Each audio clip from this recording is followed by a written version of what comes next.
Hello, you're listening to the Eric McKenna Project.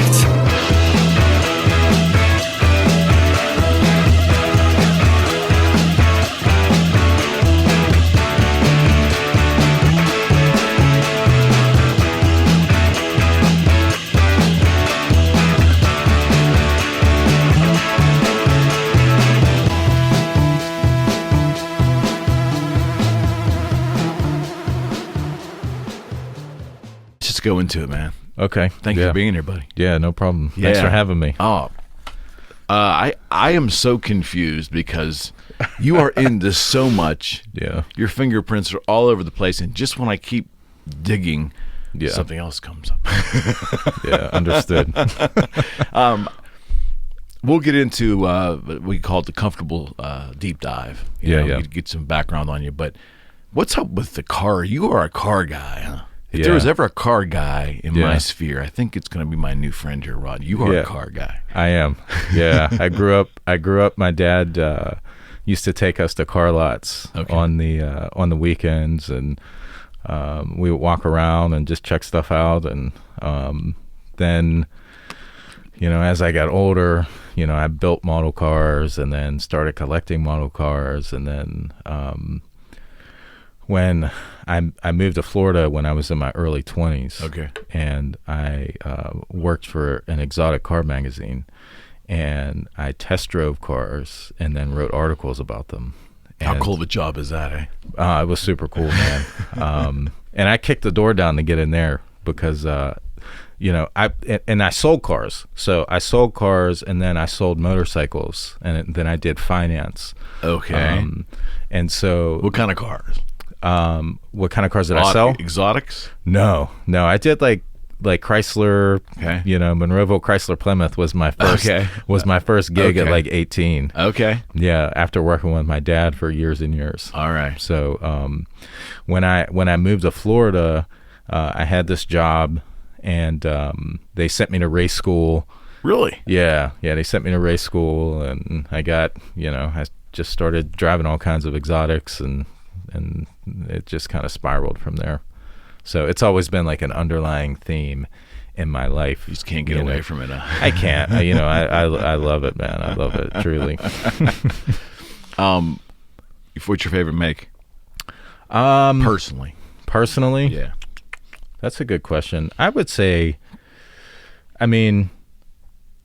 tippy top would be like Ferrari. Okay. I'm a big Ferrari guy. I don't own a Ferrari, but I've always just been obsessed with them since I was a kid. It's just like one of those cultural things that you grow up and you see Ferraris, you're like, whoa. So that's kind of been my thing. Yeah, that's probably my favorite exotic. Yeah. In the exotic game, I guess it's Lamborghini, Ferrari, Lotus, still a relevant name out there. Lotus is, but not as prevalent. Not as prevalent as Ferrari and they're kind of like the oddball, But growing up, man, the Lotus Esprit V8 was like I remember going to the Vintage Grand Prix, and seeing the Lotus, and I was like, oh my god! And there was a Lotus dealership in Sewickley back in the day. So, yeah. That's why that Esprit was one of the biggest, the meanest looking two-door cars I'd ever seen in my life up close and personal. Yeah, I tried to buy one, but from a place out in like Allison Park, but the bidding war got a little bit out of my price range. Maintenance costs pretty ridiculous on this too, I was always told. It can be. Okay. People have to remember that you buy an exotic, even if you buy a used one. If I go buy a used F355 for $60,000, it was $140 new. Yeah. But parts don't depreciate and service doesn't depreciate, so keep that in mind. That's the people. No one sees that part. Correct. They just see the depreciation on the value of the car itself. Yeah. Even when people go out, and they want a BMW, right? Because people like to floss or whatever. They want to buy a $5,000 BMW. Well, the brakes on that BMW are still $600 to put on, and then or tail lights, or if the tail light goes, or you need some weird stuff with it. So one of the most shameful moments of my life is I had to have a Range Rover. I just wanted to tinker with one, so I bought a used 2006 a couple years back to toy around with. It was great. Got it cheap, remarkably fast, heavy car. Yeah. Until I needed front brakes and then back brakes. Yeah. And that was the simple stuff. Yeah.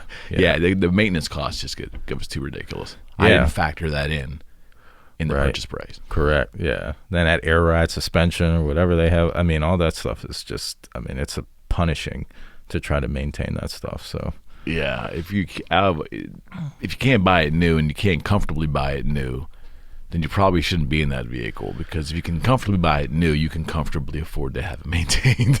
Right.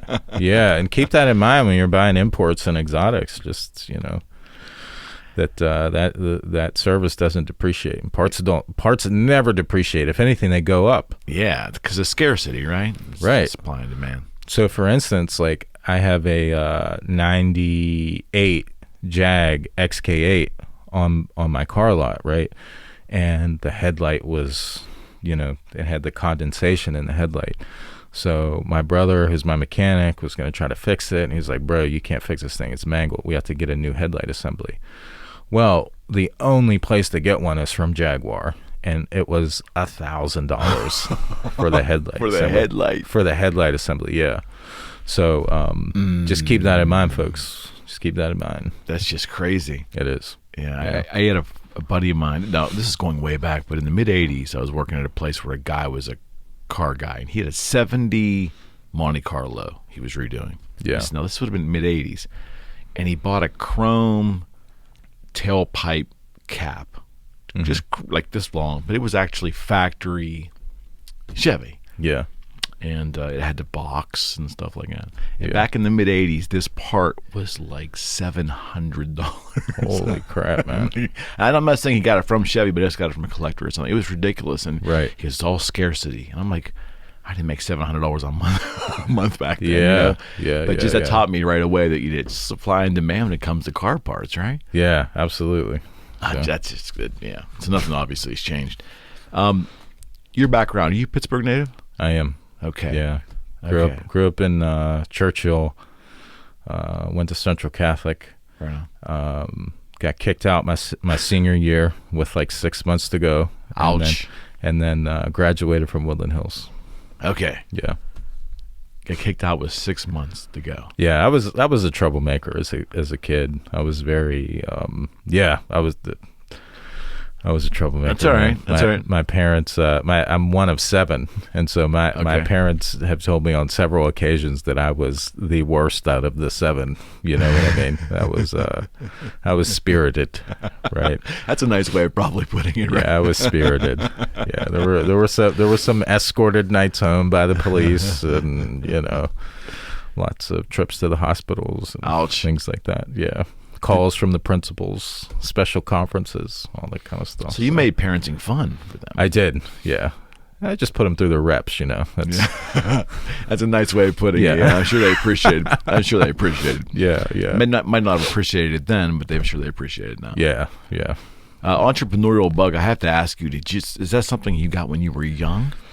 I think so. Like my parents, it's funny that you say that, because I was just talking to my mom about it the other day, and my parents always had their own thing, right?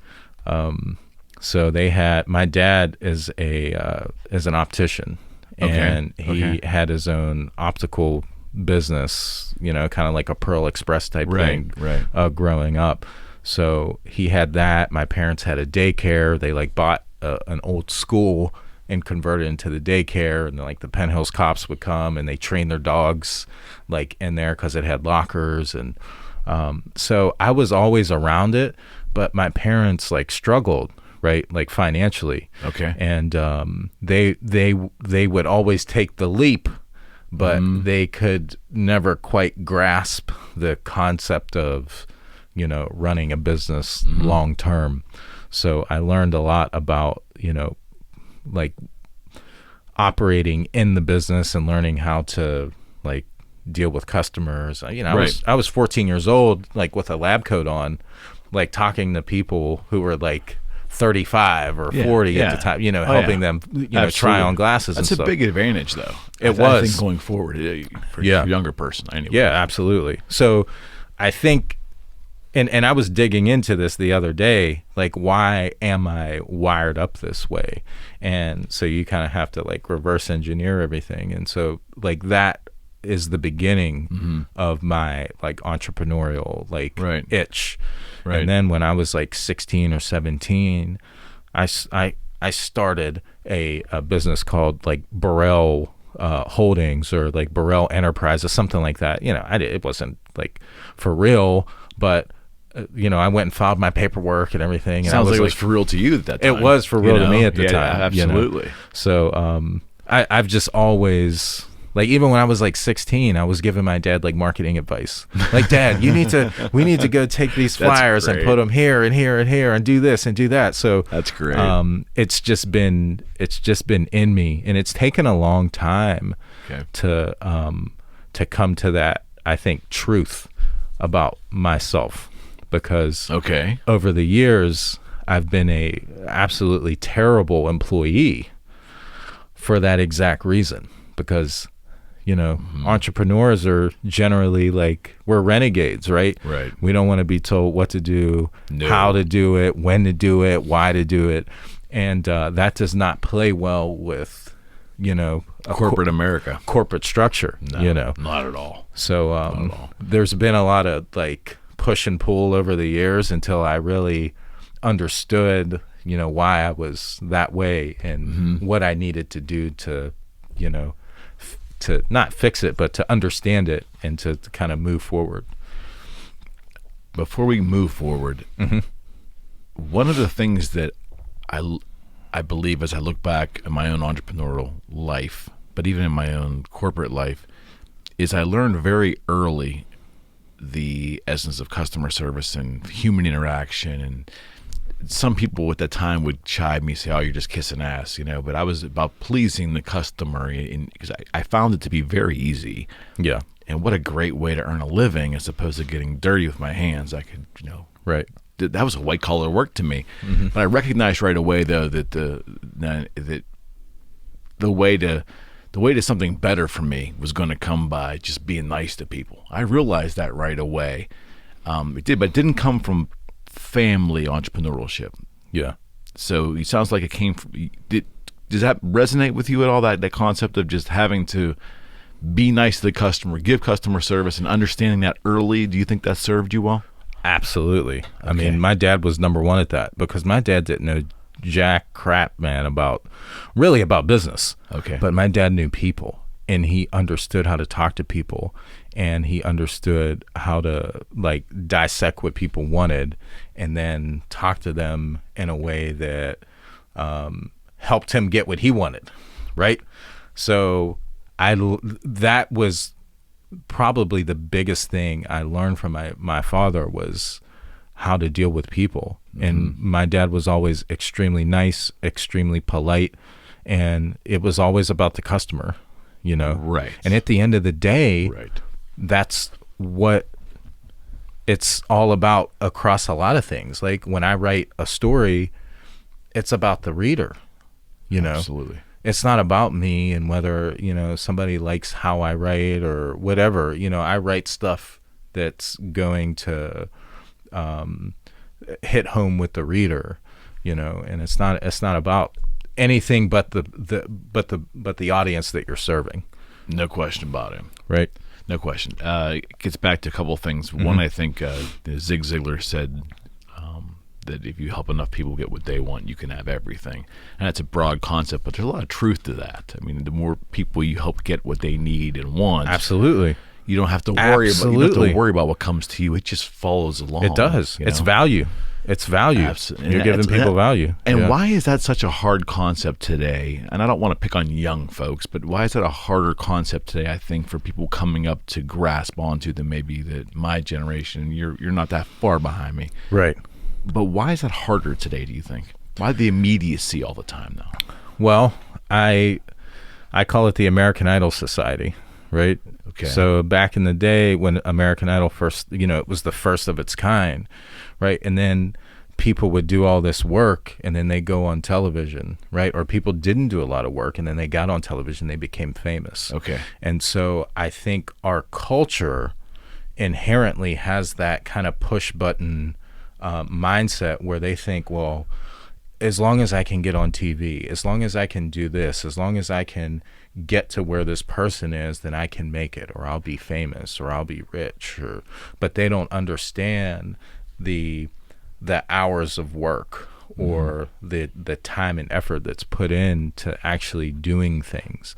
And the fact that there's so many resources available to everybody, like anybody can start a Facebook page, or anybody can start a business and then put it out to all their friends and family. And then after they get tired of it and they see that, oh man, this is going to take real freaking work for me to actually make this successful, and they don't want to do it anymore, you know? So there's a lot of there's a lot of people out there that are looking and they're comparing people. They're comparing themselves to other people that have reached the level of success, but not looking at all the work that is done to get there. Like even people will look at me and it's like, oh man, you've got this, you do all this stuff, but they don't see when I was counting change out of a jar to buy candy bars, right?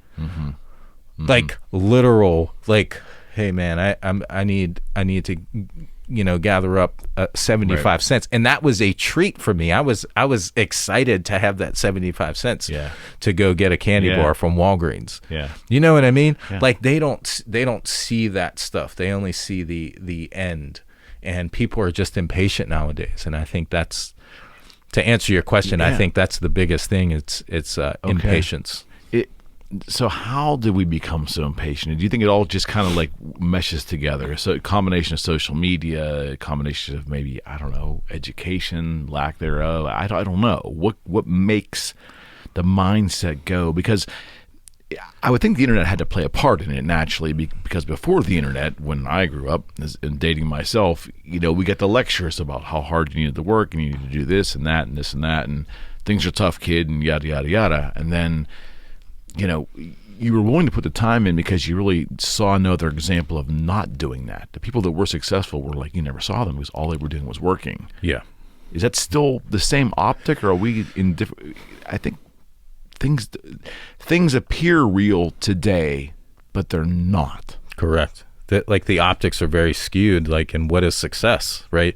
Some people think like success is getting, you know, 500,000 followers on TikTok. Right. Like that's currency or something. That's currency. But guess what? Those people are still working at Walmart, which is cool, right? If you want to work at Walmart. If you can monetize that. Yeah. If you want to work at Walmart, no judgment there, man. Absolutely. You know, there's plenty of people that are working at Walmart that are happy, but it's that illusion of success and the internet, or wealth, maybe wealth, of, you know, success and wealth and popularity and things like that. Right. Right. But the work that goes behind true success is not necessarily highlighted as much, right? And there's so many people that do become successful overnight, fame-wise, right? Like like there are people who go on TikTok and do a dance video, and then overnight they've got, you know, 2 million subscribers,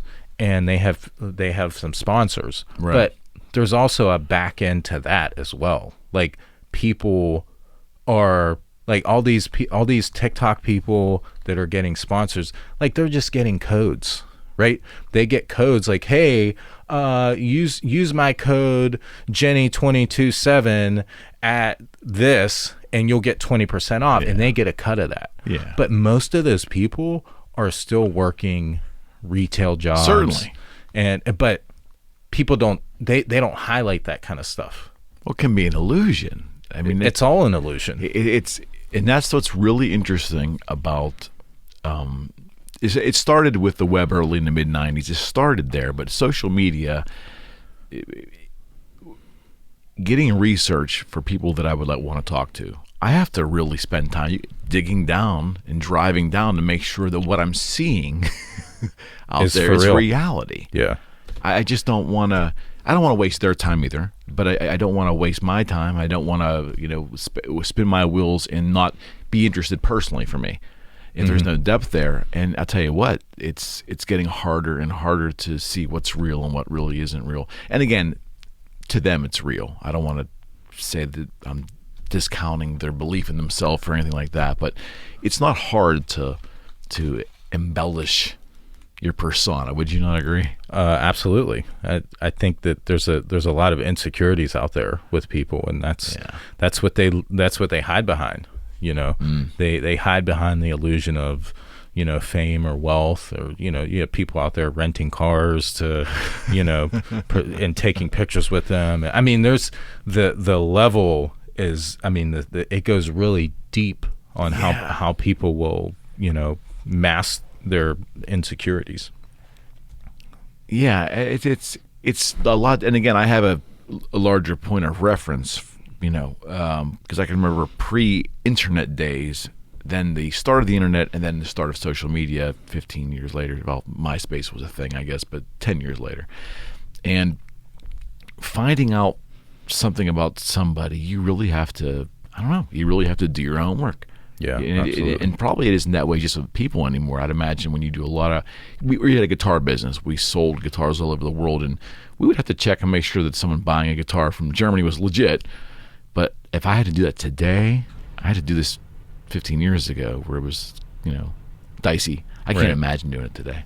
What to believe, and I don't want to go down that rabbit hole, but it's interesting to me, though, that people are just not content with who they are, to the point where they have to lie about some fantasy. Yeah. Self-awareness is a huge thing, I think, and I do hope that for a lot of people, that they can understand like the truth that drives them to do the things that they do, or what fulfills them. And I think a lot of us are in general lost within ourselves, and we just don't see what our purpose is. Okay. And when you lack self-awareness, then you're victim to the trappings of what you feel success is and what the world tells you success is.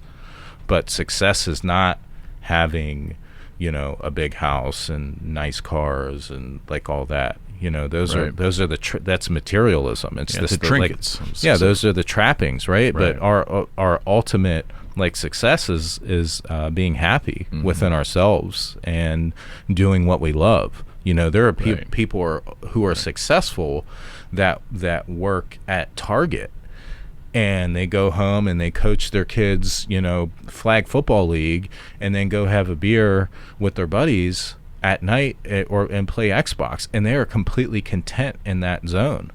And if you are content in that, and you understand who you are as a person, then none of the other crap really matters. Yeah. Yeah, and that's so lost in so many wonderful people. Wonderful people that are just lost in regards. It's a shame, man. It's sad. Like, sometimes I look through social and I'm sad at, what I see people masking with, and, they're just putting up stuff for people to consume to hide the lack of truth in their life. Hey, do you ever feel when you're doing your work in regards to PR, promotions, and so forth, do you worry about your clients not being able to express the truth of their product or their brand and so forth? Do you help them dive down internally to find their own truth before they market? Do you think it's important to really understand not just the mission but the passion? Because I think that's lost on so many folks, that a lot of content creators and people that are in your sphere, helping brand people, that what's being branded is not real. Correct. I mean, is that part of what you do, or are you basically going to just do what the client tells you their vision is without helping them understand what it is? Because sometimes I'm guessing they don't know, right? Right. So, I'm kind of an oddball in that way, where anybody who works with me, they're working with me because they want to find the truth within their brand. Okay. Right. So I'm not an order taker. there's enough of those out there. There's enough of those out there, and there's enough people who will say yes sir, no sir. That's just not me. It just it conflicts with every part of my body, right? To go with the status quo. But if I'm consulting a brand or I'm consulting a personality or something, like I want them to understand the realness in themselves and the realness in their brand and how they want to communicate that to an audience in a real way. Okay. I mean, and that's the crux of it, Is the illusion is one thing, but people, the difference between illusion and delusion. Yeah, there's an illusion out there, but I feel that so many businesses really have almost a delusional mindset, whether it's money, whether it's how far their reach can be overnight, things that are possible.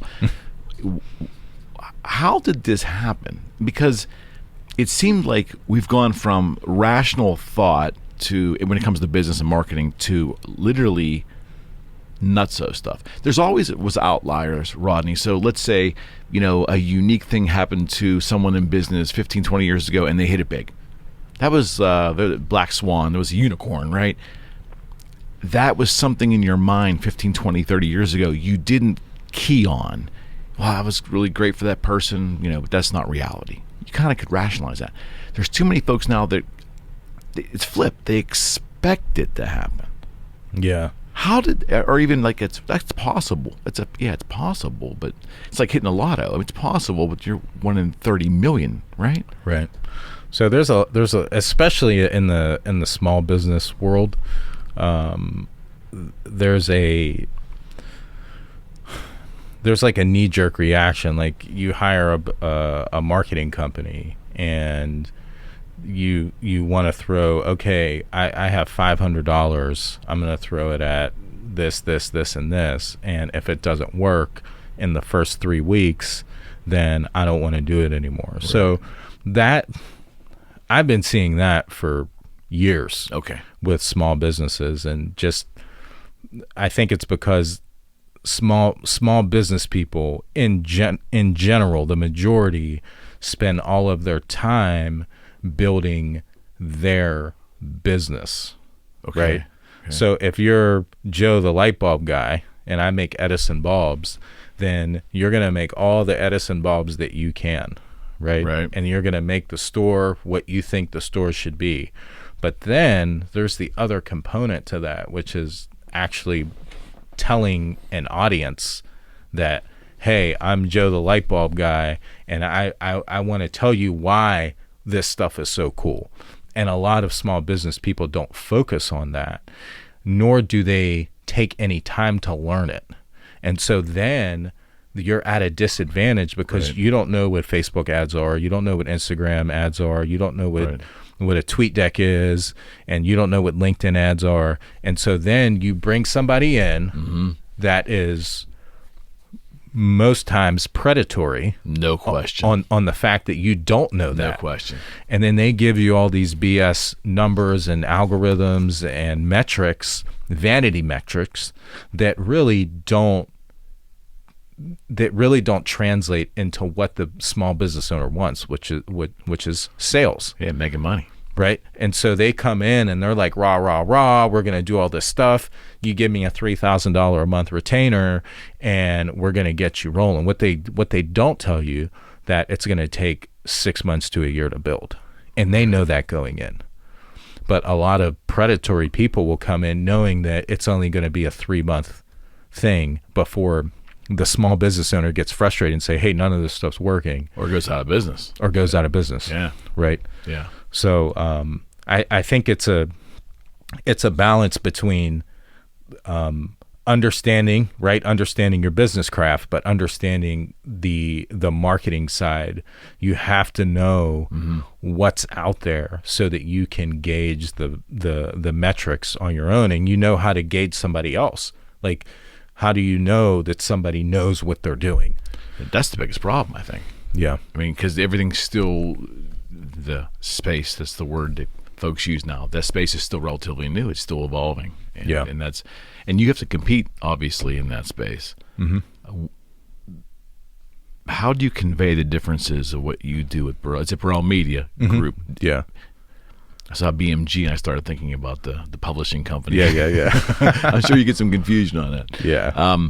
But how do you convey the differences of what you do in the mindset as opposed to exactly what you lumped in, which is, it could be predatory in the way that marketing is given these small business owners. So my big thing is I will tell any business person the same thing, whether they're paying me or not. Okay. Right. So if you have a business and you say, hey man, how do I do this? I'm going to tell you how to do it, whether you've hired me or you bring me on a retainer or not, because I want small businesses to win and I want them to understand that it's not a magic bullet. Right. So I'm painfully raw with any client of mine and say, hey, these are the steps. You can do it with me or without me. It's,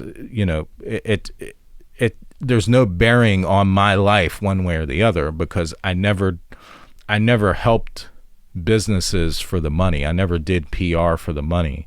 Like when I came to work with like Michael Jordan, right, on his like race team, how I got that gig was I emailed the guy who ran the team, ran the like strategic partnerships, and said, like, hey man, I will work for you for free and you can pay me on the back end.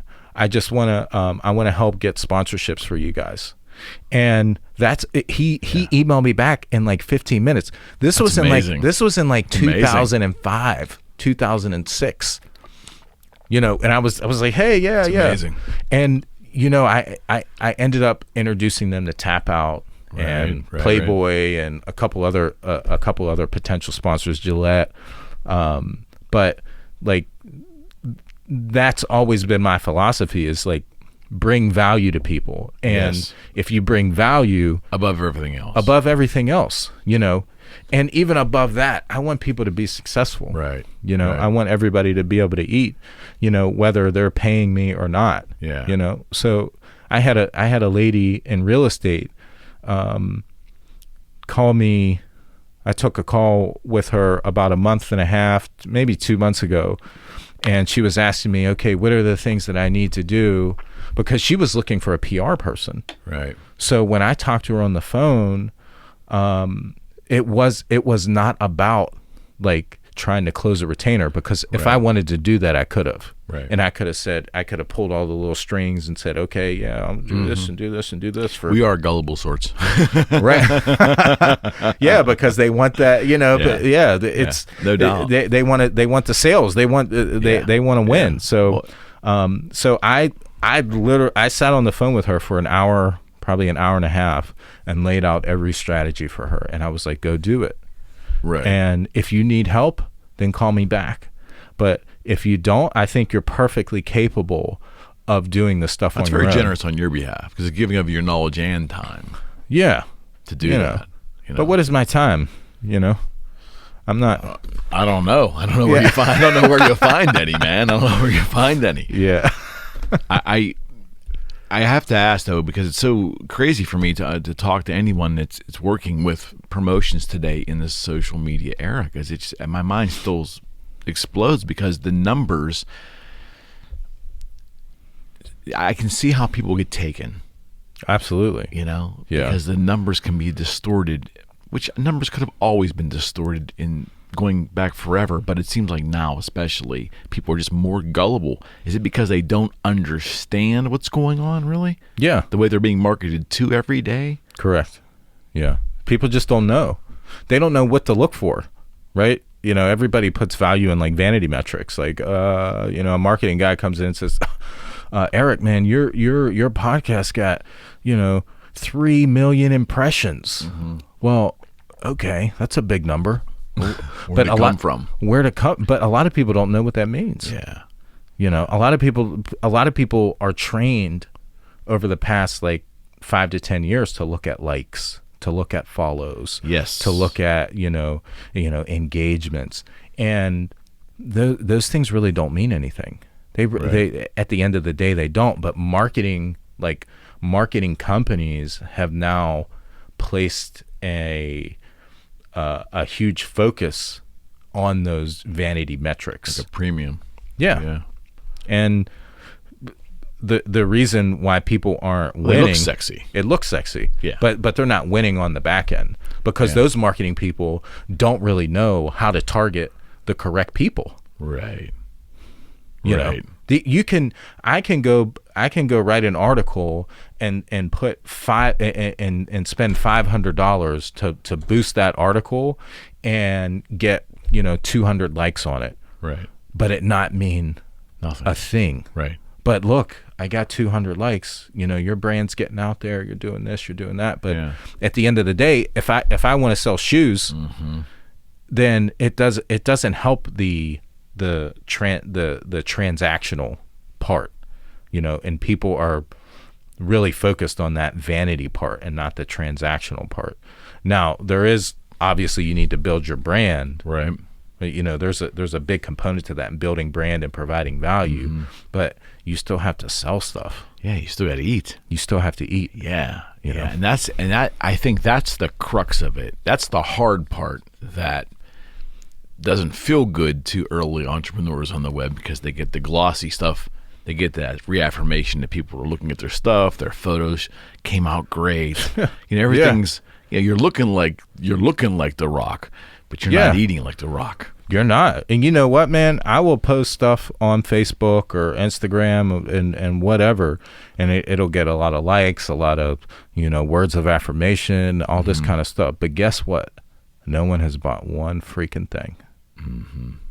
And that's how social media is. Right. Do you know how many people you have to penetrate and barriers you have to cross for somebody to pull their wallet out and type in their credit card number and give you money? Yeah. It's freaking hard, man. I can't even imagine. Like, I have friends in Pittsburgh, people doing, some doing some rather dynamic stuff, and I guess now they've got the influencer bug, or companies are like, we want to collaborate with you and do things, and they're out hawking, protein powder, and God bless them. Not knocking anybody, but it's like, do you really want to be this, pitchman? Yeah, I mean, it's like you're selling like mops on. Right. I mean, that's what people have turned into now. Yeah, I understand the network marketing nonsense. I mean, I shouldn't say nonsense, but to me it's nonsense.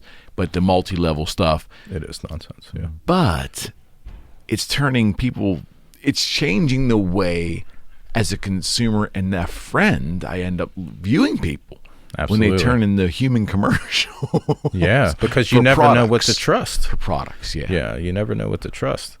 It is like that network marketing, relationship marketing people who hit you up on, because I read your LinkedIn disclaimer. Yeah. That was great. I get so many of them.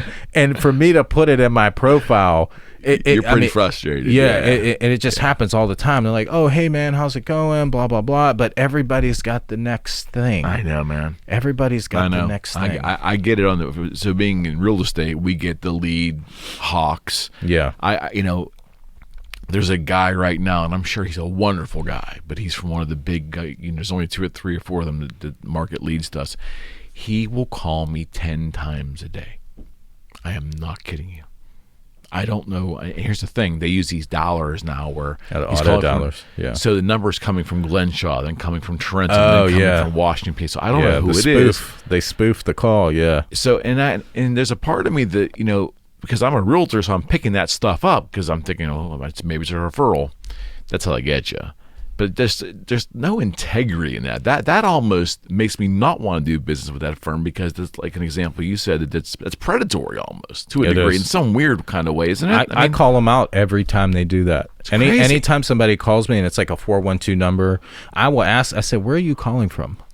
I should start doing that. And I say, "Look, your number is," and I actually got into it with the guys, like, your number is spoofed. And then they're like, "What do you mean?" I said, "You're calling me from Oregon, and it says you're calling from Pittsburgh." Yeah. And I just want you to know that I trust this company 100% less and I trust you 100% less because you're doing that. Yeah, see, I didn't even, until this moment, I never even thought that that's a thing, huh? That's a thing. It's huge. Yeah. It's been really big over the past like 3 to 5 years.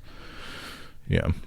See, to me, that's predatory. Extremely. Whatever that word means in terms of marketing, has to be predatory. It is. Yeah, because you're getting people to pick up the phone under false pretenses, because they know you're not going to pick it up if it says 814 or it's an 855 number or a 612 or whatever, I'm not a big, believe me, I'm not a big regulation guy, but that seems like that shouldn't be permitted. Yeah. Yeah. They've been doing it for years, man. Yeah. But back to this influencer thing. Yeah. I really want to get your thoughts on this. Are there influencers? Is it actually a viable thing? And then is it actually possible for that to be a career path for people? Because there are people that believe that that's a career path. I think it's a nice side hustle. Okay. It could be a nice side hustle if you want some free stuff, and if you want a little cash in your pocket.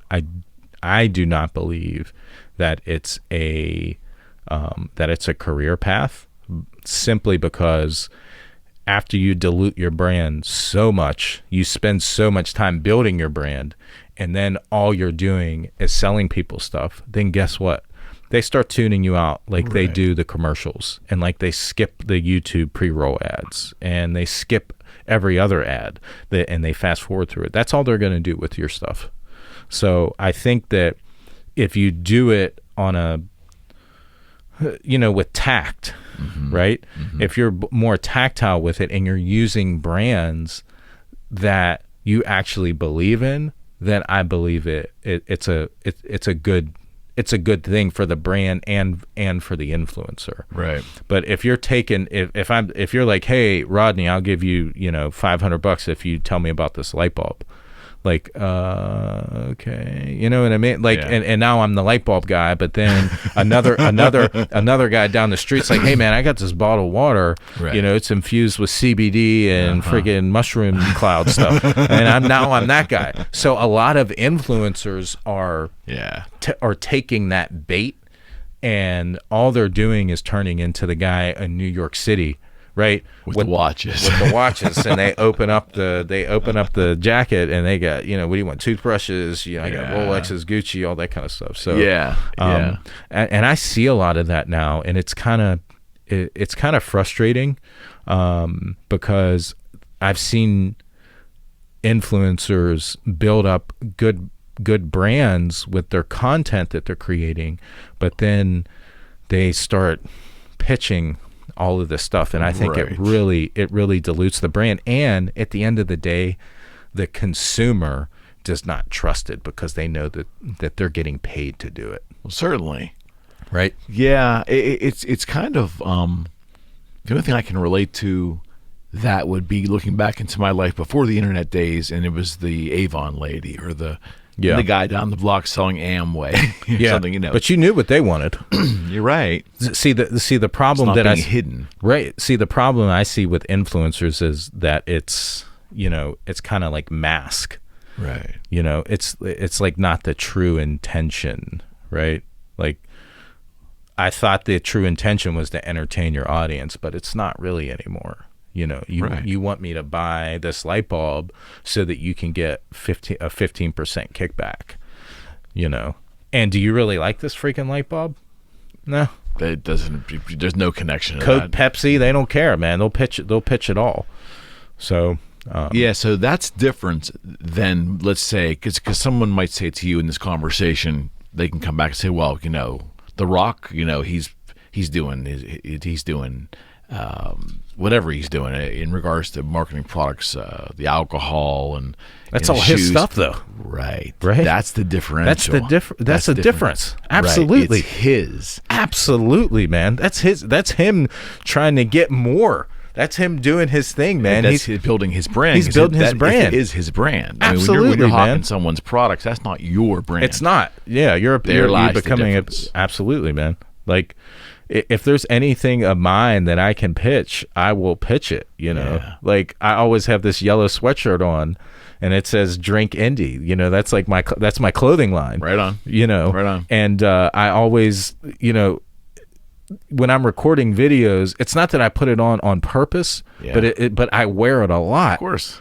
And sometimes I think, like, do people think I'm making the same, like, recording all this crap that I'm recording because I always have the same sweatshirt on?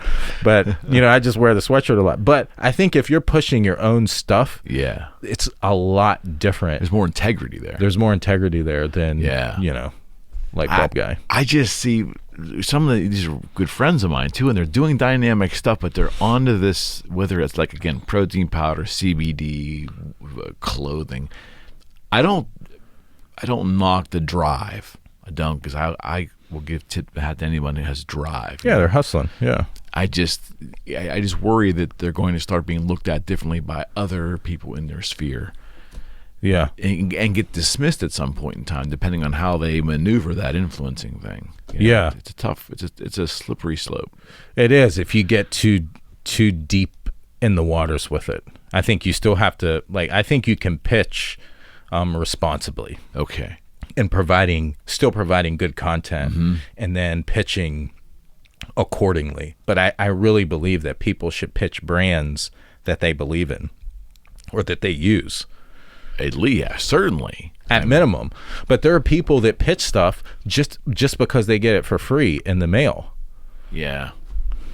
Like, hey, I got this. You know, I use just, it. I don't know. What's so funny about the web is, obviously, those making great money on YouTube and so forth are doing it. But there's that disparity between the top tier of small group of people that are monetizing, and I don't think there's a big middle, is there? There's like the top tier, and then it kind of falls off. There are some people making money on YouTube, but YouTube's different, you know, because you get paid from the ads that are running on YouTube. Right. And so it's all based on views and all that kind of stuff. So I think YouTube even provides a better platform to create content and get compensated for that content. Okay. It's a true partnership with the platform. So they're saying, hey, we want to give you a cut of the advertising revenue. That we're running on the banner ads that run. Correct. Now, those are for people that don't subscribe to YouTube, right? If you don't buy the premium. Right. If you buy the premium, you don't get the ads. You don't get the ads, no. So I'm just trying to understand how that, I have premium, because I could not stand it. Yeah, I have premium. I couldn't stand it. I have premium too. Yeah, and I've had it for years. So I can't take it. Yeah, can't take it. Can't take it.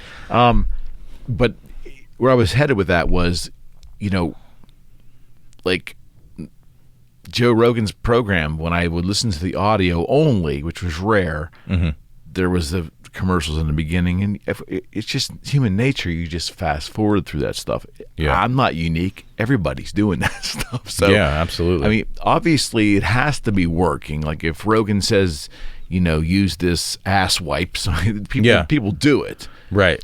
But you wonder, like, oh my gosh, like, you know, I'm fast forwarding through. How many more people are fast forwarding through and not listening to that stuff? A lot, including me. But there are people who are not. And there are people that, especially if you listen to that podcast day after day after day after day, eventually it gets through. It's subliminal, you know. Yeah, I would think that's the key to marketing in general. I get it. Yeah, it's totally just consistency. Yeah, it's just consistency. I just, for the life of me, I just don't. The whole influencer thing, I'm so lost on that. And I understand the lure, because the people that are in quirky little niches that are making it big on YouTube or Facebook, whatever, I get it. They're average people, probably just unique people that had a lot of luck involved too. Would you not agree? I mean, you got to be sometimes at the right place at the right time. Yeah, right video. Somebody sees it and they're like, "Hey, that's pretty cool. You want to do this thing?" Yeah. So that happens a lot. Yeah, luck is huge, man. Luck and timing. Yeah, no question. Yeah.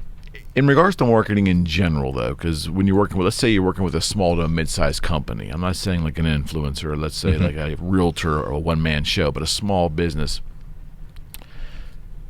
Do you ever see any issues with the team of employees not buying into the concept? I mean, obviously you're getting paid by the owner, the president, right? But you do need to have a culture buy into the marketing as well, especially today, right? Because everybody has their own social media profile, and it's somewhat connected to that entity. That's got to be tough.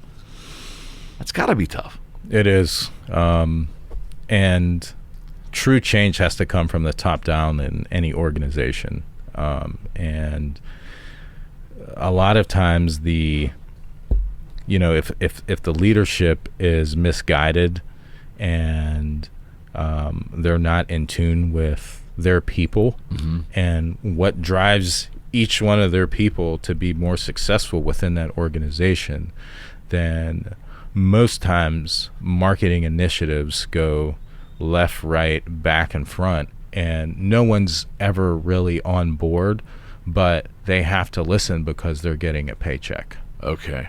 And so that's how companies have, unsuccessful marketing strategies and marketing campaigns, because the leadership is not focused enough on, number one, their own self-awareness, and then number two, the awareness of their teams and their leadership within those teams. It just seems so much more complex today. I mean, before all of this social media, before the web got real proliferated, you didn't have to worry that much about the individual expression of your employees and buying into the culture. Either you're going to work here, this is what we're going to do, this is what we believe, this is how we're going to operate. Yeah. But now the individuals got more reach. Would you not say the employees got more reach and can do more damage to the marketing plan or the culture because they are, I don't know, they have their own individual expression out there, right? Yeah, but that's good though, because is it? Yeah, I think so. Because I mean, from a corporate standpoint. Yeah, I think we win as a team. Okay. A corporation is only a structure of individuals. Right. It's not a robot. It's not AI, right? Like all the decisions that are made in a corporation come from human beings. So if human beings aren't happy, and if the leadership is disconnected and tone deaf to the needs of employees and the needs of upper management and designers and writers and creative people, if they don't have that cohesion, then there will always be a disconnect between the corporate side and the creative side. Yeah, I think that's always been the rule, but I think today it's I don't know. I just would think it'll be harder to manage today. It is. It's extremely hard to manage. Yeah. Yeah, from whether it's personnel or whether it's just the process, it has to be harder today. The reach that each employee has in their own individual, because social media is a platform, right? I mean, everybody has their own website now. Think about that. We could talk about whether websites are as valid today as they were before social media. I don't think they are. Having domains used to be so expensive, yeah, right? And domain value can't be what it used to be. But we all in some regards they are, but yeah. Okay. Yeah, but you can go on GoDaddy and buy a domain for $11 now. So. Right. Yeah. Right. But having I'm ericmckenna.com, it's great for real estate and it's my personal brand, but once social media outlets came popular, I don't know if are people still surfing in the websites as often as they did prior. Absolutely. They are? Yeah. And I think that is a missed opportunity for a lot of people to capture their own list, right? So you have to remember that the reason that Facebook, Instagram, LinkedIn, Pinterest, Twitter, TikTok, the reason why all these platforms are so valuable is because of the information they have. Certainly. Right? And so if you can develop a list, right? If you're driving people to your website and you're getting people to input their email address and you're doing an email newsletter, which is still one of the most effective ways. Really? Absolutely. Okay. Especially to a targeted list of people who want to hear from you. Okay. Not everybody on Facebook wants to hear from you. Right. Or Instagram. That we have to amplify that with money. Right? Yeah, absolutely. For more people to see it. No question. So no question. If you have, I would rather have 100 people that want to hear from me. I would rather have their email address than 10,000 people who could give, two shits about me and what I have to say. Yeah. And I have to push. It's a push to get in front of them versus having them already there. So if you're driving people to a website and people are going there and they're signing up for your newsletter, that is more valuable than Twitter, Facebook, IG. Huh. So I was wrong there, because my perception was that folks were just, because I don't know, because I guess everybody now has their own site. They do. You don't own it, right? But it's kind of a mini site within another platform, right? And I people are they're using them, but they're leaving money on the table with developing their own list, and that's something that people have really, I think, dismissed, because it's like that sleeping dragon right there, like, yeah, because it's captive. It's captive, and they want to hear from you. They've signed up. Yeah, they had to take action. They had to take action, and there's all these anti-spam laws and all this kind of stuff. So if somebody gives you their email address, they are literally saying, "Please send me your crap. I want to know about it." So like, I started a business like 5 years ago called Coffee Passport. Yes, right. We're gonna get there. Okay, and let's go there. Let's go there now. And that was our biggest. That was our biggest response. Like, no joke, we have like a 70% open rate. Wow. On our email address, on our email list. 70%, man. And that is through and through. Yeah. And you know why? Because we don't spam the crap out of people, and when we send stuff, it's meaningful. Yeah, there's value there. There's value there, and people want to. They want it. Right. So, yeah. So that's why I think email lists are pretty good. It's taking me to school today. Coffee Passport. I am fascinated by that. So, okay, what is it actually, and where did the idea come from? So the idea came from a barista, and we were sitting down, and this is when I was editor-in-chief for local Pittsburgh magazine. Right. And we were sitting down just talking. She was like, "You know what, man?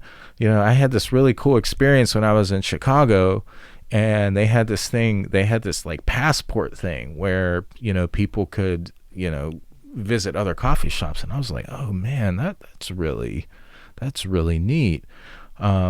So I basically took that conversation and said, "Hey, I think I want to try something like that in Pittsburgh." Okay. And so what's the nuts and bolts of it? How does it work? So you basically purchase a passport. It's $20, and you can then visit a coffee shop. There's independent coffee shops. There's 10 on each passport. Okay. And so you can visit the coffee shop and you get a free drink, basically. For $20? For $20. Huh. Yeah. And these are independent coffee. It's just not your Starbucks. You're not correct. Yeah. The motivation was to generate awareness for small businesses, right? And help the coffee community. So it's been going strong for 5 years, and wow. And yeah, I mean, people love it, man. They really do. I get messages all the time and emails, and people hit us up on Instagram, and we didn't do the Black Friday thing this year because we always do like a buy one get one, right, for Black Friday. But we didn't do one this year because a lot of the coffee shops are kind of struggling. Sure they are. And some don't have indoor dining, and it's just very it's very weird right now. So we wanted the consumer to be able to have a good experience at every shop. So we're going to relaunch in March. Yeah, once things hopefully settle down here. Yeah, when things settle down. Yeah, so it's very cool. There's like 30 to, if I read correctly, you have over 30 coffee shops already. 40 now. Yeah, it's up to 40. Yeah, because we have 4 passports. Wow. Yeah. Now I think we're going to scale back. Okay. To probably like 2 passports, simply because a lot of the coffee shops, this whole pandemic thing has really riddled some of the shops, and some of the shops don't want to do it anymore. Right. They don't want to give away coffee, and they don't necessarily see the value in it. So we're going to scale it back, and then change our compensation model for the coffee shops, so that every coffee shop is getting paid per redemption. Got it. Got it. Because our compensation package was a little bit different, but we want to make it so that the coffee shops are winning the same in every coffee shop. Okay. Because before they kept we gave them the passports for free, right? And then they kept 100% of the sales of the coffee shop in their store. Got it. But they're $20. So there were some coffee shops who are killing it, man. They were calling us back for refills. Like, hey, man, we sold out of 20 of these things. Can we get some more? And we print them and send them off. But some coffee shops weren't. Got it. They weren't selling them, but they're still redeeming them, and so they're losing. They're like, hey, man, well, I'm not selling anything, but I did friggin' 50 redemptions. How am I going to win? So now we're going to pay them all the same per redemption. So did you dive into that business a little bit to understand it before you launched this? Because coffee shops fascinate me, because obviously I just never saw where the money. It really has to be run right, like any business, but it really needs to be run correctly for a coffee shop to survive. Yeah, they're tight ships. The pandemic. Yeah, I would think so, right? Yeah, they're tight ships. So I dug into it. My girlfriend actually helped me do a lot of the legwork. Like, we were literally driving around. I mean, just how much coffee did you drink one day? I don't.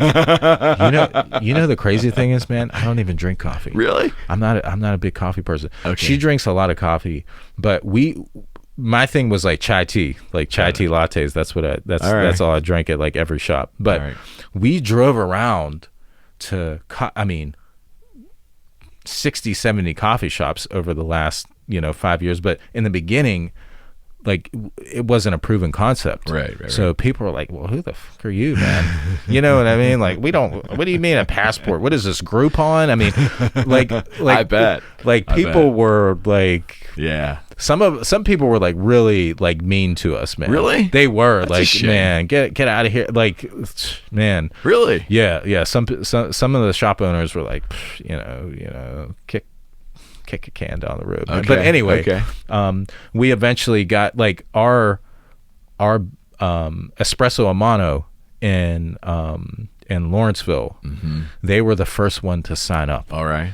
And from that point on, like, because they're like creme de la creme. Oh yeah. And once they signed up, everybody else was like, oh well, espresso amano's doing it. Works, we'll do it. Yeah. Funny how that works. So but it's been a really cool project, and but now I'm opening a coffee shop. So So it's, of course you are. Yeah, why not? What else don't you do? Yeah. Oh my gosh. So that's part of the reason we're scaling back to 2 passports, so we can manage it a little bit better. Okay. But the coffee shop's going to be called the Black Canary. The Black Canary. Yeah. And where's this going to be? Springdale. Okay. Yeah, it's going to be in Springdale. So. Are you able to do something with space and time that I can't? Like, you able to find extra hours of every day somewhere? Is there a secret to that? Because what's crazy, man, is my kids were in Tennessee, visiting some friends and stuff with their mom, and I literally worked from morning. And then I went to the car lot. I worked there, and then I work. I work no doubt. You would have to all day and all night, like into the wee hours of the morning, like sometimes 2, 3, 4 o'clock in the morning. I'm working on stuff. Like last night, I was up till like 1 a.m. On Instagram because I run all of my own social channels. Right. So I don't have a number of how many social channels that I operate, but it's north of probably 20. Wow. And so I just, I'm always on interacting with people, messaging back and forth, looking for partnerships or whatever it may be. Right. But I work a lot, but it's not recommended for everybody because I genuinely love it. Yeah, you'd have to.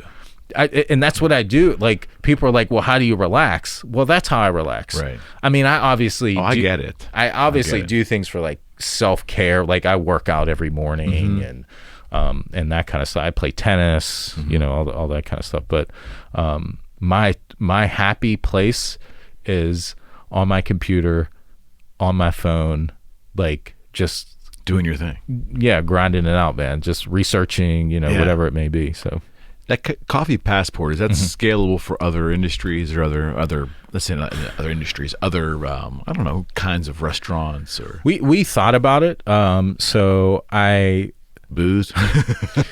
we explored the booze thing, but the logistics were just too much, like the legalities of having free beer or free alcohol, especially with like age restrictions and all that kind of stuff, and like you can't give away free stuff. Like it like we dug deep into it, but it just didn't, like the biggest thing we came up with was like a discount ticket. Okay. Like drink tickets, which we didn't really want to get into. Yeah. So we did that, or we tried that. I then launched something called Couples Passport. Okay. Which was basically like a date night on a card, right? So we developed partnerships with like an axe throwing place, a movie place, and all these different places. You buy a passport, and then you take that person, your significant other, and you go on a date to these places, and then it's either discounted or free. Like you get a meal at this place, and then you can go rock climbing, then you can go to a movie, and then you can that's go do brilliant. This. That's I think is positive. Yeah. Because you can market that so many ways. Like here's also, by doing this, you have a constant reminder that you need to spend that evening together. Right. And then we were going to do like adventure passports. So people who are like more physically active with one another. So a biking thing or, some other stuff. So that project is still in development. Okay. But just something that I kind of cooked up. I was just sitting on the couch one day. I was like, I should do a couples passport. The man cannot shut his brain off. I literally can't, man. Like all the business, even the incubator businesses that I have. I mean, I don't know how many there are, but there's a lot that I just kind of tinker with. Okay. You just opened up a car dealership. I did. Just decided I'm opening a car dealership one day. Yeah, so that seems like a lot of work. Unbelievable amount of work. Yeah. It was crazy, man. It really was a lot of work, though. Just like legality stuff and just unbelievable with the state and registrations and sales tax and so frustrating. Really? It was. You know why? Because there is nobody. Marvel Motors, right? Marvel Motors, right? And that's also in Springdale. Right. So as you'll notice, like a lot of my businesses have like comic book, references. I saw that in your video, your intro video. Yeah. So I'm kind of a comic book nerd. Anyway. Right on. So nobody tells you anything. And nobody knows anything. And talking about the state. The state, one hand doesn't know what the other hand's doing. Yeah. And you get conflicting reports, and then you go to do something, and then you're like, you can't take this step, until you take this step over here. Right. And I'm like, well, why didn't you tell me I had to take this step? And they're like, logical. well, that's that's what you have to do. That's someone else's job. Yeah. So, I mean, there was just so much of that, like just the red tape and the hoops you have to jump through to do it. I was happy after I got it all started because I felt like I just spent like 2 years in college, learning about this stuff. And part of me wanted to like do like a tutorial like on how do you actually start a car. Like you don't have enough on your plate. I know. Yeah, but I obviously haven't gone. I have a friend who has a notary down here. He's an amazing businessman, but he was telling me point blank, he goes, look, I'm not just bashing on our state government. He goes, I'm telling you, the amount of work just to communicate with the state and all the things they did at a notary, goes, it's insane. It is. It's insane. So it was a lot of work. It was a decent amount of money to build, to build the inventory and all that kind of stuff. So, and now it's the waiting game, right? I've sold a few cars there, but I'm dealing with some brand like reputation issues because the lot has always been like a buy here, pay here, $2,000-$3,000 car lot. Got it. Now so many people drive by it and they're like, they see like a $30,000 Jeep or a Jaguar, and they're like, how much is that? And I'm like, it's $28,900. And they're like, $2,800. Things have changed. Yeah. I get that a lot. It's I bet. $2,800. Like, no, 28,000. So it's, and then people come into the dealership and they're like, oh man, I bought a car from here, 4 years ago and it broke down as soon as I went up the road. And I'm like, yeah, well, I'm a different owner. I'm trying to do more, not high upscale. Upscale. Right. Right. I put a lot of time and effort into every car I buy to make sure that if somebody is driving it off the lot, that they don't have anything to worry about. Right. So that's been the challenge. The location itself, then, just the stereotype for the location. The stereotype for the location. Yeah. So it's going to take some time. I say like 6 months to a year of just consistently putting out certainly like good service for customers and inventory will start rolling over too. Yeah. So it's right now it's just patience, but it's when you dump $150,000-$200,000 into building a dealership, patience is not on your mind. You're like, man, I want to freaking sell something, bro. Like, I'd imagine. Yeah, like I sold like 3 cars from there, but I wasn't even open. Yeah. At the time. Yeah. Like I was just moving cars back and forth. Like I had a Corvette, put it on there. I was literally cutting the grass there. And some guy rolls up. I had kind of an attitude because I was like, you can't park in here, But he was like, oh, man, I want to look at the Corvette. I'm covered in grass. And so I was like, yeah, it's over there. I like misquoted him the price. Like I was like, yeah, I think it's going to be like $16,900. And my brother was like, bro, you could have, you misquoted him. You could have charged him like $2,000 more for that car. I was like, well, I already told him that. So, but that was the guy, like he bought the car and the car wasn't even ready. That's like crazy. he waited like 3 weeks while I, because there was a bunch of stuff. Like I wanted to get the seat fixed. It was ripped. So I got the seat fixed and then, my brother went and put, brakes and rotors and we did all the stuff to it, had it detailed and everything. And so he bought it. And then, you weren't even open yet. I was not even close to being open. I was just putzing around, man. I had a weed whacker in my hand when he walked over. I had grass clippings all over me. So it was pretty cool though. But did you want to do this a long time ago? Did you think about opening a car dealership, when you were young? So when I was like 17, 18, I was like, man, I want to move to Arizona and start an exotic car dealership. Okay. So that was kind of a dream of mine. But I got into the car selling game when, like I said, when I worked at Monroeville Chrysler Plymouth, then I went over to Biondi Lincoln Mercury, and that literally soured me on car sales because bro, that was like Old Testament car sales, like when Old Testament car sales. Bro, when they would take your when they would like take your keys and hide them if you were trying to leave. Like I did shit like that, man. It was terrible.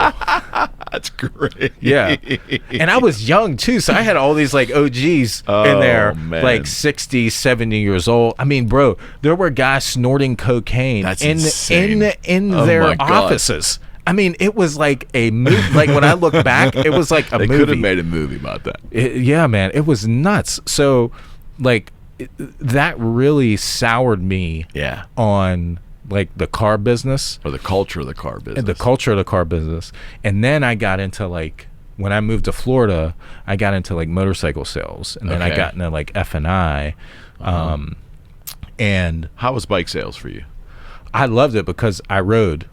So, and I did like track days and stuff like that. So again, I got into something I was like passionate about. Sure. And that soured me on it as well because I had to deal with the people. And I didn't like dealing with the people. I didn't like how they looked at salespeople. I didn't like how they like salespeople were treated, and how the customer always thought that they were kind of like better. And maybe that was, you know, some insecurity in me at the time. You know, but I didn't like that interaction, and I didn't like the back and forth and how people would be like, yeah, I'm coming in tomorrow. And so you're like, okay, you coming in? Like, no, I went and bought a car from this guy like at 3 o'clock, like 10 minutes after I left your lot. Like, oh, okay. All right, well, that's cool. But the whole customer interaction with car sales or any kind of vehicle sales is just screwed up. That needs to change. It does. So that's part of the reason that I even started this lot. So I collect cars as well. I saw that. So I've bought cars from all types of dealerships and people over the years, and I bought 2 cars from Carvana, right? And I was like, holy crap, this was so easy and pleasant. And then I went to a dealership once and was there for 4 hours. 4 hours. You know, the guys lied, and this was at Dodge in Monroeville. And I was helping my ex-wife buy a Jeep. And you know, they told her, okay, we're going to give you this for your trade-in, and we're going to do all that. And then they get her in there, and they just wear you down. Bait and switch. Beat you up.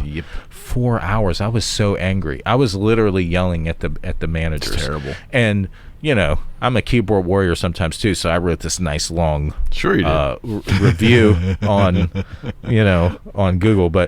And they actually messaged me back and were like, we're sorry for the experience, blah blah blah. But anyway, so I started the dealership to really help the customer feel safe in purchasing a car.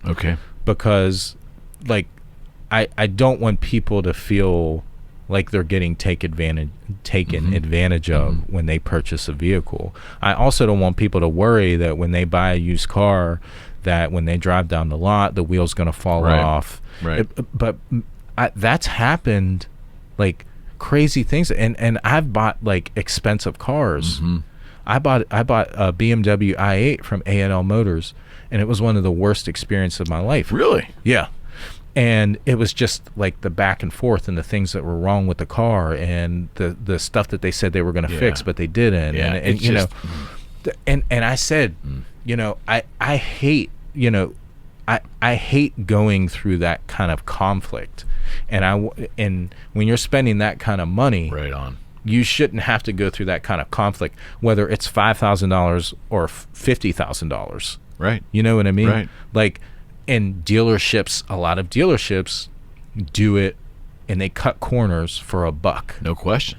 And that is where, no question, that's where I'm different, because I don't cut corners, and it costs me a lot more money, but I can rest easy at night knowing that when someone drives a car off the lot, that they're getting something that I would buy. Right. And that's really the thing, is that like I'm a buyer, and I look at all my cars as if I was buying it.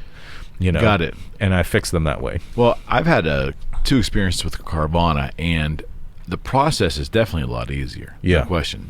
But I don't think they're always the best option for the consumer, because you don't really get truly personalized attention in areas that you need it. You know Correct. What I mean? Yeah. It's all canned. Yes. Yeah. Well, it's like the Amazon car. I mean, if you just want something quick, and you don't want to talk to anybody, and like if you just want it kind of a boxed car, right. Like I bought a 328i off of them. It only had, I don't remember, 30,000 miles on it, and they brought it. I drove it around the corner, and I was like, yeah, it's nice. And then they gave me the key, signed it, and and I was like, I was like looking around, like, is this it? Like, really? So, but you're right. That's not for everybody. No. And I think it doesn't work in the specialty car market. It works if you want a 2014, Hyundai Elantra with 30,000 miles. Yeah. And they give you that warranty, right? Bumper to bumper, right? So they're generally off lease cars, right? I mean, most of their inventory seems to be I believe so. Yeah. First time I dealt with them was about 4 years ago. I think they were just in their inception, and I'm like, what is this? So I got a small Ford for my son, his first car. And it was a cool process. The second time I bought a used G37 Infinity there. It wasn't real high end, but it was a nice car. Yeah, it's nice. Kind of a leap of faith to do it. And I've been very happy. I don't have it anymore. It got passed down through the family, but that process involved me going to the vending machine they have down in the South Hills. You've seen that where right. That was nuts, because I think they had just kind of opened that thing and you press the button. Kind of corny. There's some marketing in there. Yeah. But it was, you don't think about cars spinning around. Yeah, it's pretty cool. It is pretty cool. Yeah, the way it's done. So the marketing's pretty heavy on Carvana, and you hear people say, well, they're all overpriced. Of course, you're going to pay a premium not to be bothered. It's convenience. Right. Yeah. Exactly right. If you literally don't want to talk to anybody and you just want a new car, or a new-ish car, then that's your person. That's a the lot company. of society now. I mean, it's probably a good idea. It's me, for sure. I bought 2 cars from them. I did too. And you know what? It was probably 3 years ago I did that, and immediately I bought stock in Carvana, really? because I was like, man, this company seems pretty cool, and I buy stock based off of things that I use. Yes. Things that I see value in. That's the Warren Buffett mantra for investing, right? He buys things that he understands. Right. Yeah, exactly. And I didn't look for any financial gain out of it. I was just like, man, it's pretty cool. But I only bought 10 shares at $36. Right. Carvana's over $200 a share now. I know. It's insane, huh? And now I'm looking back, man, like I should have bought 200 shares of that. You know what I mean? But I didn't sell it or anything, but it's just cool. Like, no question. Again, that's just part, like, I've been obsessed with the stock market since I was like 14. So oh, really? Yeah, it's like cool to see like the scale and how things grow. So obviously you've been in the market for a while. Like, did your dad let you get in early? Into the stock market? Because legally, I think that my father kind of nudged me there too a little bit. No, I was just like back in the day when I was in school, you could do like fake trading. Yeah. Right. They would let you do like paper trading. So that's what I did. It's a good way to learn, though. Yeah. But I had my parents buy me a How to Trade Stocks book when I was like 15. Really? Yeah, because I was just so fascinated by like seeing the guys look at the stock report in the newspaper, right? And I was like, oh man, what all those numbers mean? So like Boiler Room, all that stuff. I was like, oh my gosh, what is this? Yeah. So yeah, that's how I got it. And I didn't start investing until I was like in my early 20s. Okay. Yeah. Like real money. It's funny now how there was stocks and then there was gambling. Yeah. And there was a big delineation between the two. Yeah. Not anymore. gambling's legal now, so the complexity of some of this gambling is just as nuts as learning the stock market. I agree. It's just not as instant gratification, unless you're like day trading. Yes. But I don't day trade yet, but I would like to. But there's a lot of complexities in day trading. But it's funny that you bring this up, because my buddy, he's been my friend for like 20 years. He's a gambler, right? He plays the slots and all that kind of stuff. Okay. And I've been trying to push him into getting into the stock market, because I said, listen, at least if you gamble in the market, you can make more money and then sell the stock. No question. Right? There's a chance that you'll lose your money, but you have almost 100% chance of losing your money at the casino than you do in the market. I want to be in control the most I can when I take a chance, and I think that when you pull a slot lever, you're not engaged. You're not mentally engaged with the outcome. No. And there's a lot of things you can do to look at the market and say, hey, I think this is going to work. Absolutely. And it's long, like I invest long term. Right. So I can look. Everybody should be. They should be. Right.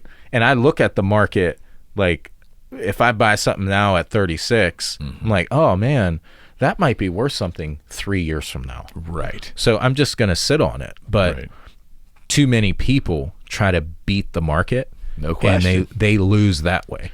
And that is symptomatic to what we were talking about earlier, that just everybody wants instant gratification. They want to. Yeah, they don't want to wait for it. They see the movie, or they see somebody in it big, or they see, Merriweather was all his millions in a briefcase on social media. Oh, yeah. Well, I want to live like that. I want to live like that. Yeah. I can do it in the market.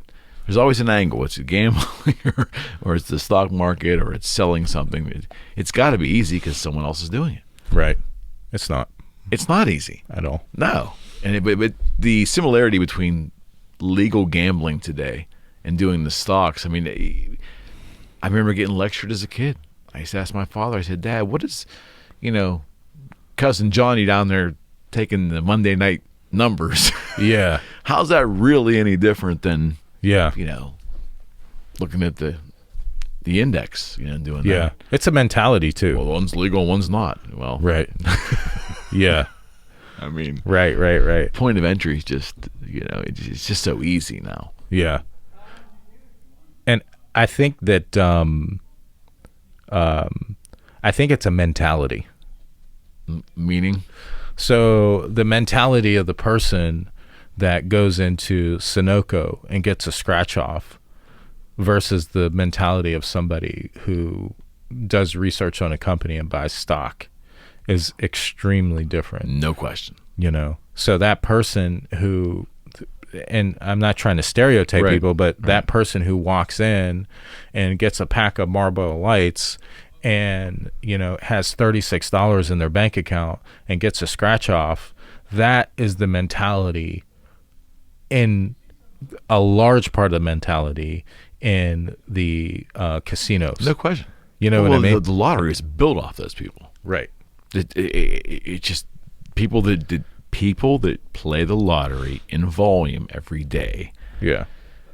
It's a hope I get rich mentality without really putting any effort into it at all. Right.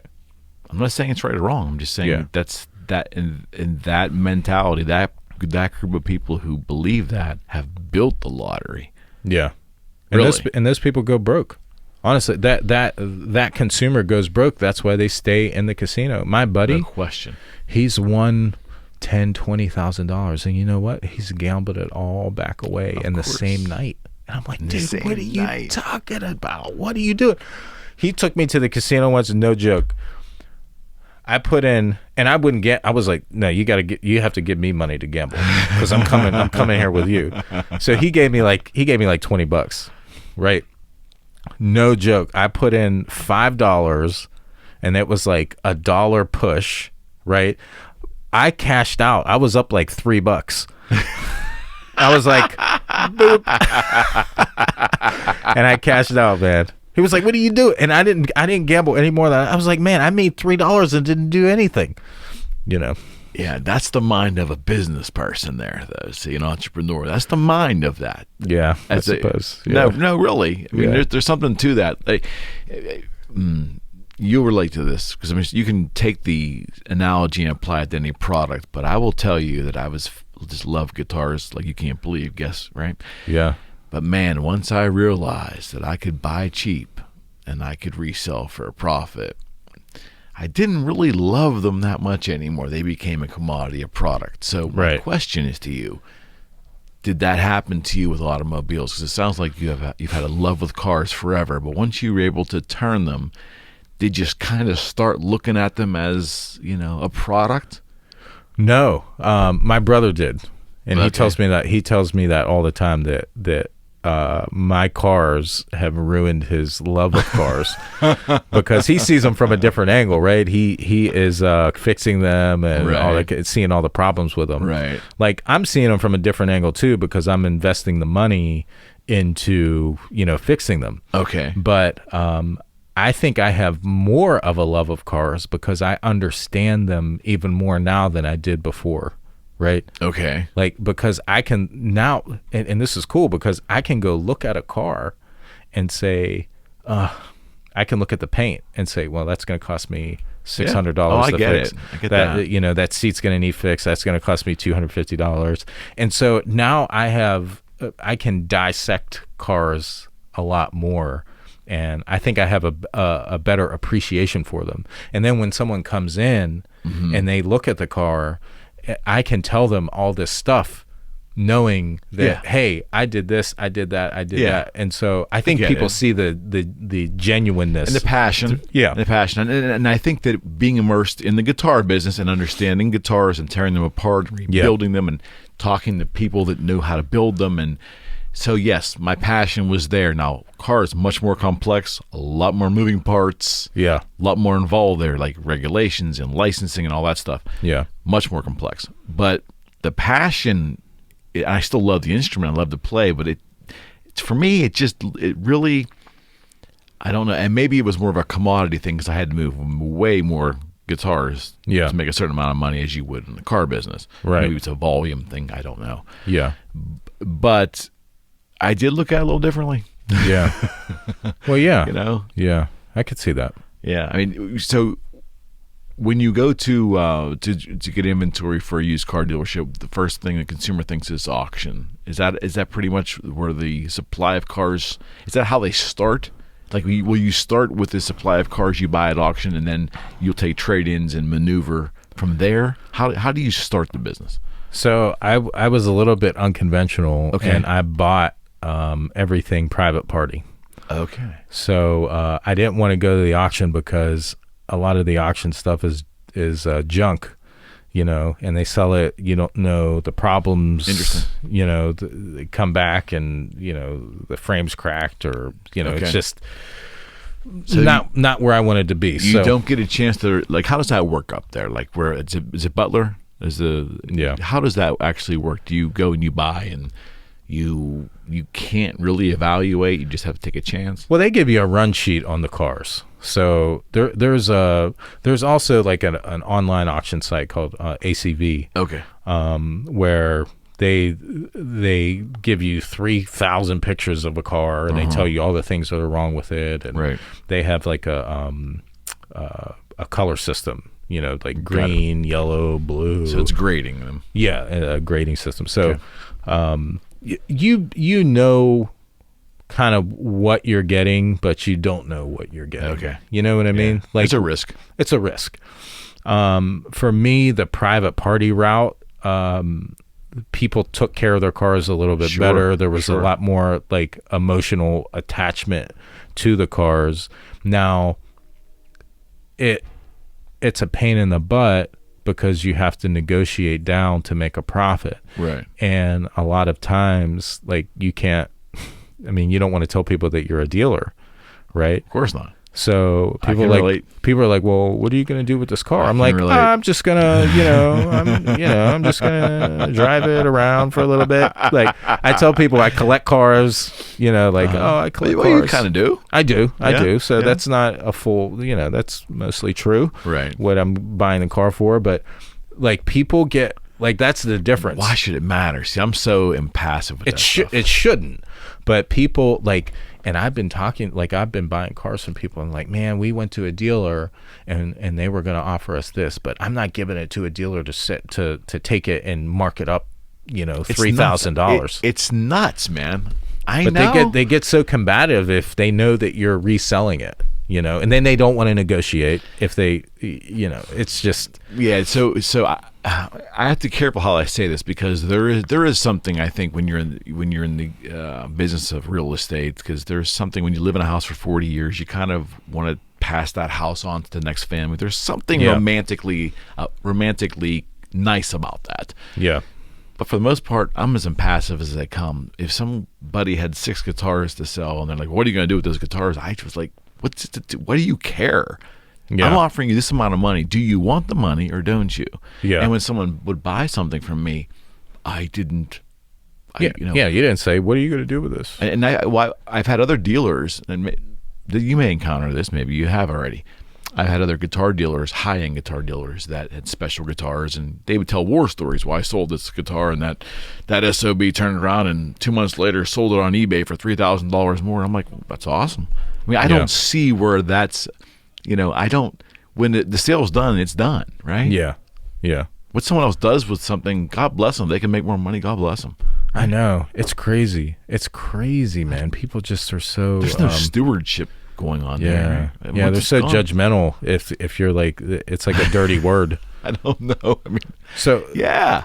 So the one of the biggest things as well. So I feel silly saying this, but I'm opening a comic, a retro video game store. Of course you are. and a comic book store. Okay. Also in Springdale, but the context of that is that people selling like video games and comic books, they are they will outright say, if you're a dealer, I don't want you to buy from me. Wow. I'm only selling to collectors. Really? Yeah.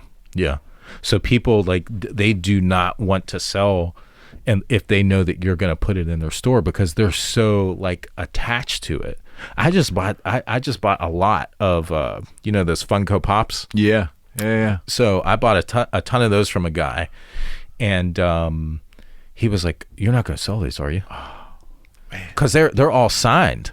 But bro, they're probably worth $200 to $400 a piece. Right.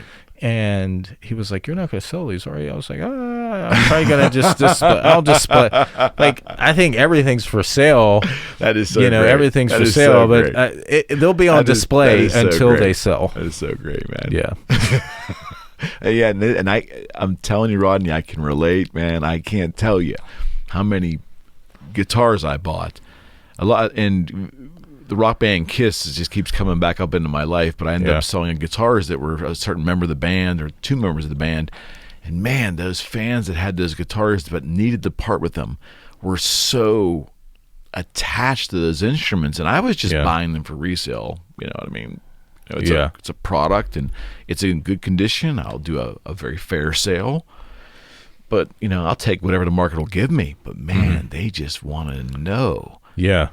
It's very strange dynamic. Yeah, falling in love with an inanimate object. Yeah, I'm just not into it. Yeah. Yeah, I hear you. But have you had a car that you couldn't part with?